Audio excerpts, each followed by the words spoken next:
बिस्मिल्लाहिर्रहमानिर्रहीम। पिछली वीडियो में हमने देखा था what is bacteria, its function, shape, structure and its parts. आज हम देखेंगे what is mesosome in prokaryotes. Mesosome is a convoluted membranous structure formed by the enfolding of plasma membrane in form of vesicles, tubules or lamellar walls. It is to be noted that all prokaryotic cells have mesosomes.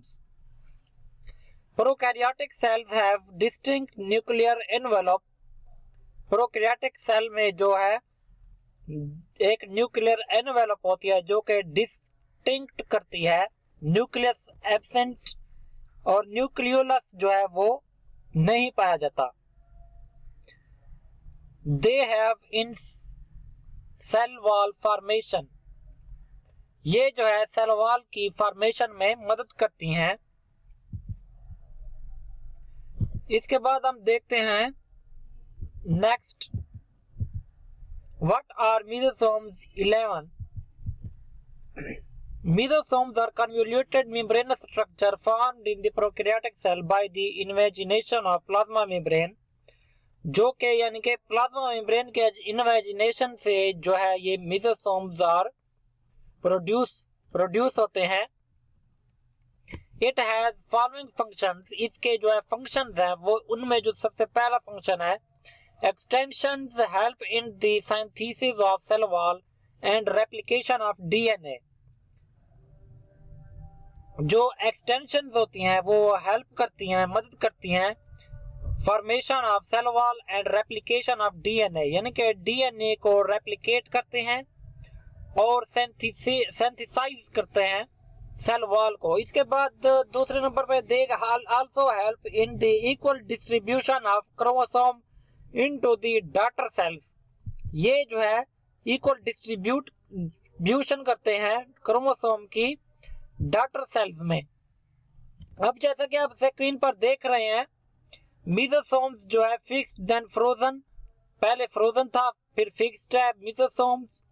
इसी तरह ये जो cell membrane है, इसके बाद है are the mesosomes artefact, although several functions were proposed for these structures in the 1960s. They were recognized as artifacts by late 1970 and are no longer considered to be part of normal structure of bacterial cells. These extensions are in the form of vesicle, tubules and lamella. ये जो extensions होती हैं vesicle, tube या lamella की structure, tubule की form में होती हैं। इसके बाद protein storage bodies in vacuoles, vacuoles में जो प्रोटीन स्टोर करती हैं वो बॉडीज, इनके बारे में हम पढ़ते हैं। इसमें सबसे पहली बात यह है कि plant stores protein in embryo and vegetative sales to provide carbon, nitrogen and sulfur resources for subsequent growth and development। यानी कि पौधे जो होते हैं वो स्टोर करते हैं प्रोटीन को इन एम्ब्रियो में and vegetative cells to provide carbon, और प्रोटीन को पौधे जो है स्टोर करते हैं वेजिटेटिव सेल्स में। फिर इन सेल्स की मदद से या इस प्रोटीन की वजह से नाइट्रोजन, कार्बन और सल्फर के रिसोर्सेज जो है वो प्रोवाइड करते हैं, मुहैया करते हैं ग्रोथ एंड डेवलपमेंट, यानी कि ग्रोथ और डेवलपमेंट के लिए मुहैया करते हैं। Storage and mobilisation cycles of amino acids that compose these proteins are critical to the life cycle of plants. Mechanism for protein storage and mobilizations serve many different developmental and psychological functions. मिसाल के तौर पे stored protein provides building block for rapid growth upon seed and pollen germination.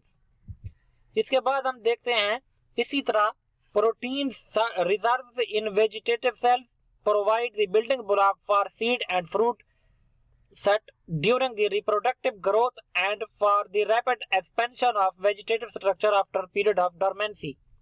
यानी कि period of dormancy के बाद vegetative structure में expansion करने के लिए और ग्रोथ रिप्रोडक्टिव ग्रोथ के लिए रिप्रोडक्टिव ग्रोथ के दौरान सीड और फ्रूट की यानी कि रिप्रोडक्टिव फ्रूट के दौरान बेसिक बिल्डिंग ब्लॉक जो है वो प्रोवाइड करते हैं। यही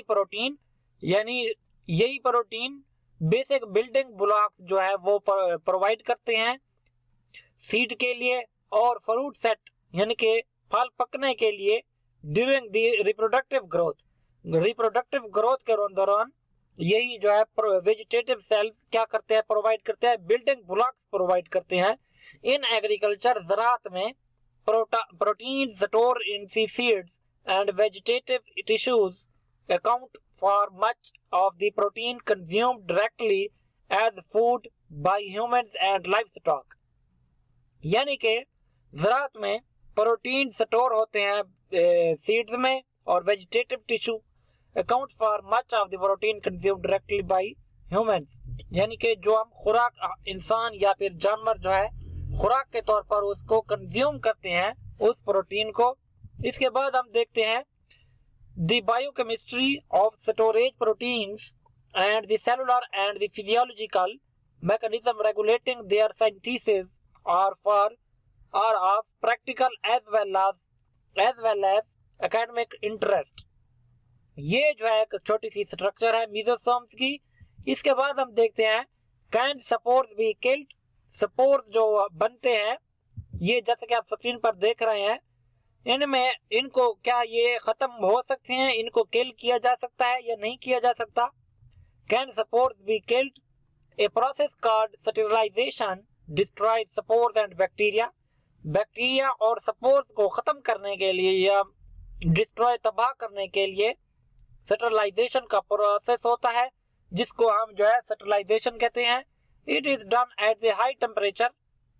ये जो है बहुत ज्यादा हाई टेम्परेचर में एक प्रोसेस होता है and under the high pressure और टेम्परेचर में ये एक प्रोसेस है।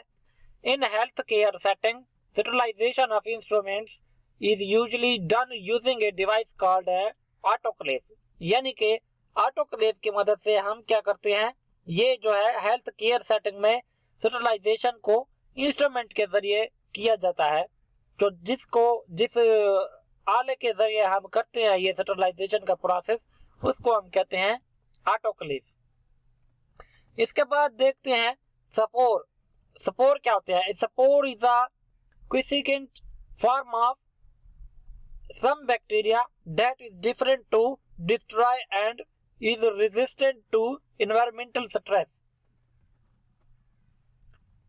इसके बाद ये एक रिप्रोडक्टिव सेल्स हैं और disperse through the air currents, यानी कि ये डिस्पर्स मुंतशिर होते हैं एयर के जरिए।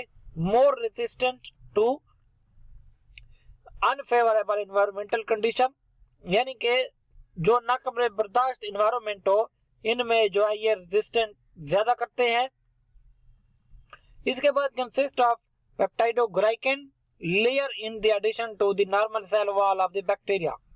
इसके बाद दूसरी तरफ हम अगर देखें सिस्ट को, अगर इसके साथ कंपेयर करें स्पोर के साथ, cyst is a dormant form of bacteria that is produced in the response to unfavourable environmental condition. यानी कि अनफेवरेबल कंडीशन में, एनवायरमेंटल कंडीशन में नॉन रिप्रोडक्टिव सेल्स, ये एक नॉन रिप्रोडक्टिव सेल्स होते हैं। Form cells group called endocyst to be protected from the unfavourable environmental condition, जो कि अनफेवरेबल कंडीशन, जो माहौल का जो अनफेवरेबल हो अगर माहौल, तो फिर जो है उसको प्रोटेक्ट करते हैं। Comparatively less resistant to unfavourable environmental condition consist of tough and waterproof cell wall. इसमें जो है टफ और वाटरप्रूफ सेल वॉल पाई जाती है। तो ये था आज की एक हमारी छोटी सी वीडियो और ये था आज का हमारा एक छोटा सा लेक्चर बैक्टीरिया के बारे में। उम्मीद है कि छोटी सी वीडियो आपको बहुत ज्यादा पसंद आई होगी। मिलते हैं अगली वीडियो में। शुक्रिया।